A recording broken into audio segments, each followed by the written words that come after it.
What you doing, Dirk? I am shooting the Union Pacific Excursion train, An excursion train. of which I did 4 of these support cars. Okay. This is their work car. It's a box car. Start with an Athearn, put 2 of them together. 60 foot long. Passenger doors on each end. A little bit of detail. Try to go prototypical as close as I possibly could. This is the Art Lockman. My decals have since decided they're not going to stick. But the Art Lockman had to have heavyweight passenger wheels put on in place of the Streamline trucks. Then we have the Howard Fogg. These are all Walthers cars that I kit bashed out. The Howard Fogg is a generator car, and you can see that by the generator exhaust openings. The big white domes on the cars are for GPS, to locate the cars anywhere they are in the United States. And then of course we have the Reed Jackson. That was the more difficult one to do, getting rid of all the windows and filling in places and putting your vents on. That's where the exhibition of buying gifts is. And I put the diaphragms on the end also. So why did you choose to build this train, Dirk? Well, I've always seen them, and I like the excursion trains. I like 844. 3985 is the most popular, but I like 844. They make the tenders, as you can see. This is brass. They made the square in brass. And then Athearn came along and made the round one in plastic.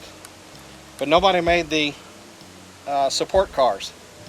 As you know, Walthers is coming out with the E8s and the excursion train cars, but again, they don't have the support cars, so I had to build them myself. Now it looks like you've got the start of a really nice excursion train, Dirk, man. Listen, thank you very much for sharing this with us today. Yeah, back to work.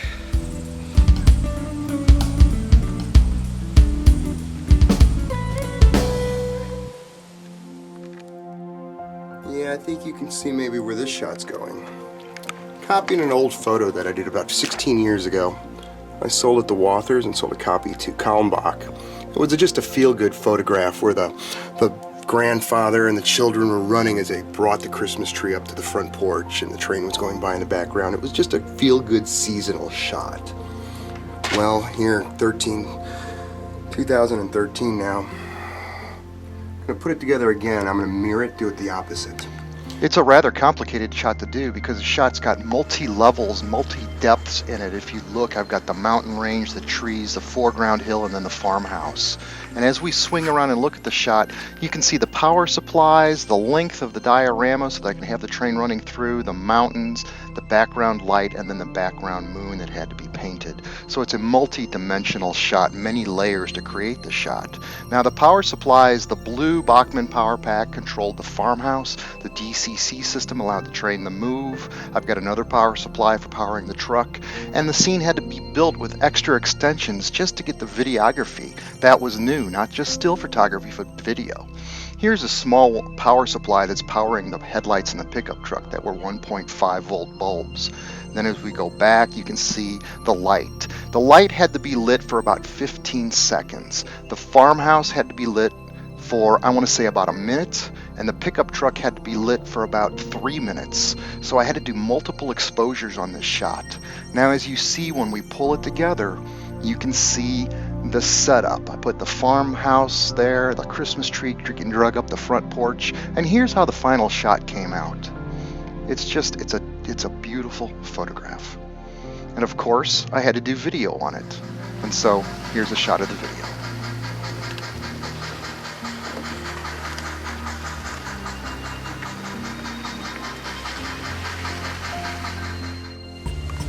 On this portion of What's Neat this week, I want to talk about something that's really, really neat.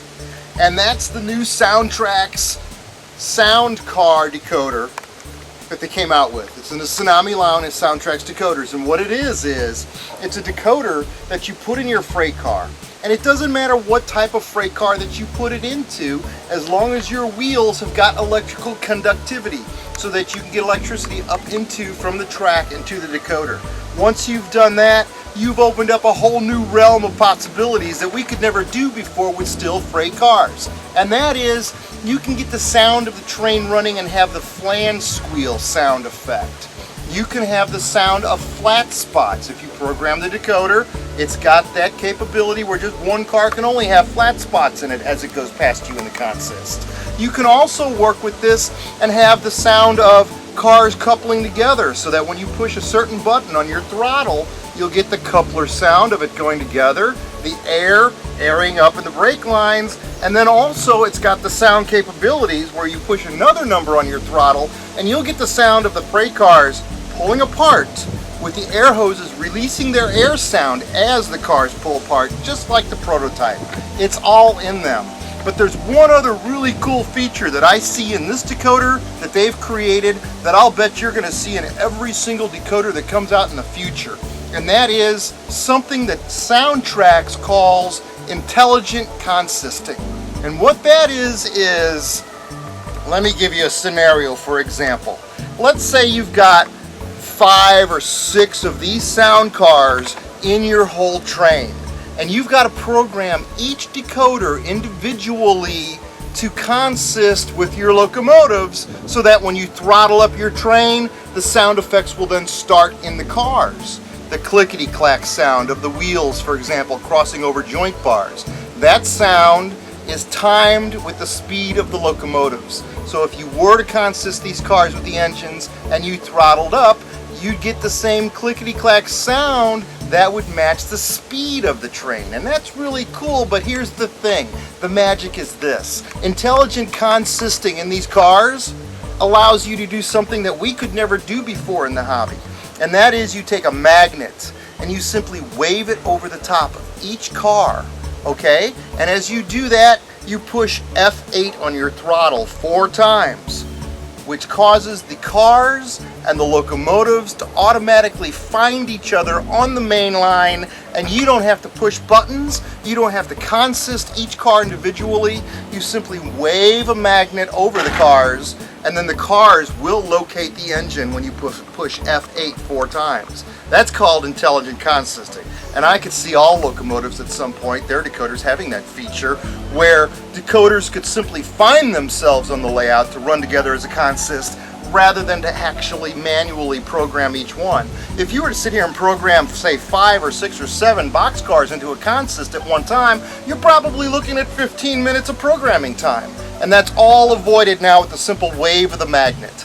Again, intelligent consisting from Sound Traxx. I'm not trying to create an advertisement, but the only way to really inform you and tell you about something this cool is to tell you about it the way it is. So watch this demo tape and I'll show you some of the effects now as the trains run past you, showing what it is I've just described.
one thing I want to talk about for this What's Neat this week.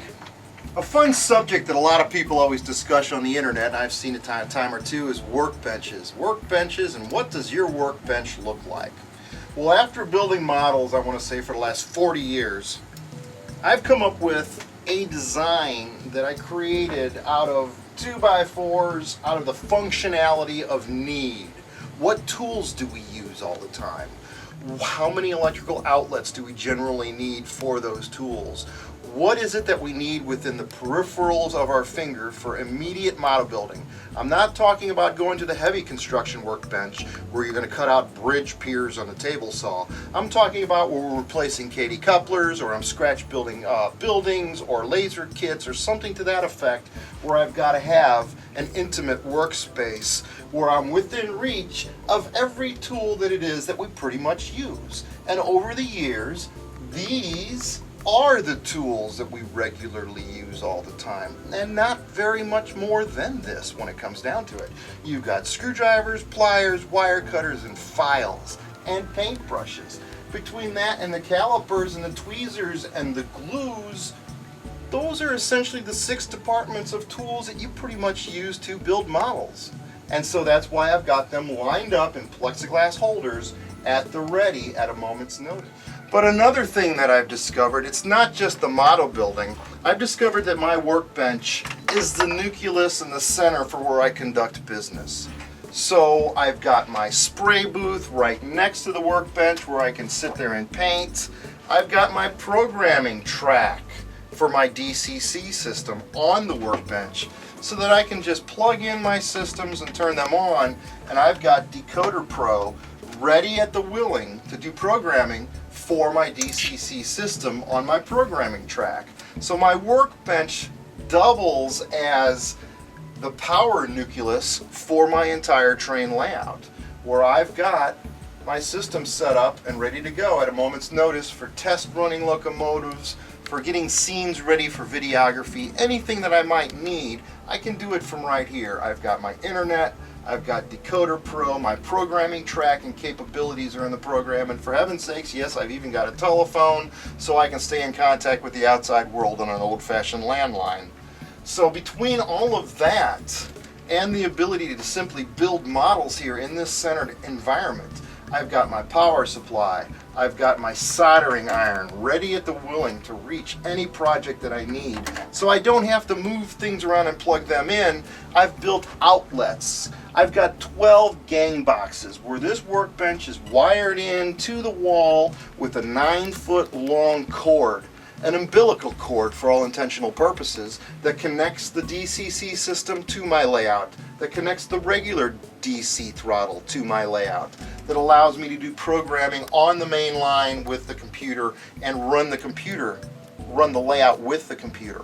All of that can be achieved from this one centralized tabletop surface that's been built for modeling, built for how we use it. I've got my electrical, I've got the tools that we need, I've got my communication, I've got a good set of double lights, and nothing is top heavy.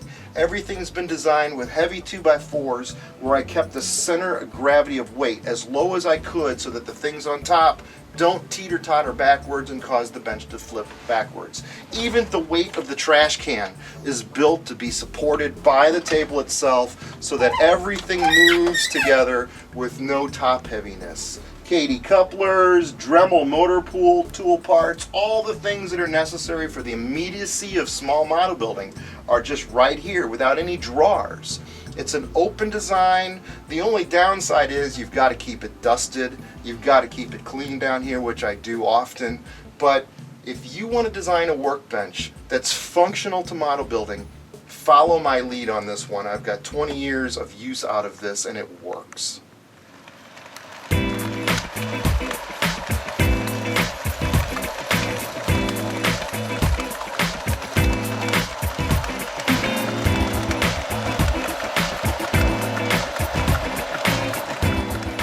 For this segment of What's Neat this week, I want to talk about some cool things just in time for Christmas. I found this really cool G-scale carousel at the Home Depot. And I want you to know it's perfect. And for $89, you and I couldn't build a carousel for that amount of money. And it's absolutely perfect for your garden railroading or indoor display models. And it works, and it's got lights in it. So why not? When you're at the hardware store picking up stuff, this is a really cool thing to pick up. The next thing I want to talk to you about is something that's really important. And that's the fact that every time I put masonite or I put plywood on my dioramas, I'm always using an air gun. Running around with the hose, adjusting the air, making sure it's just right, just to get the right depth every time I use my staples. What a hassle. 10 test shoots just to make everything just perfect every time. I found a cure for that. While I was at the Home Depot picking up that carousel, I came up with this Ryobi stapler. And it's electric. It's an electronic stapler. And the magic of this thing is you pre-dial it in to a setting that you want, and it stays that way all the time. And there's no air hose, so I'm not getting tangled around the dioramas when I'm sitting here and I'm popping on the staples to secure it. And this thing's a gem. So you take your laminate plywood, and generally I secure it to wood. It's embedded in the foam. And this thing is just slick as can be, and it works. So there's a gift idea for yourself for this December. What's neat this week tip?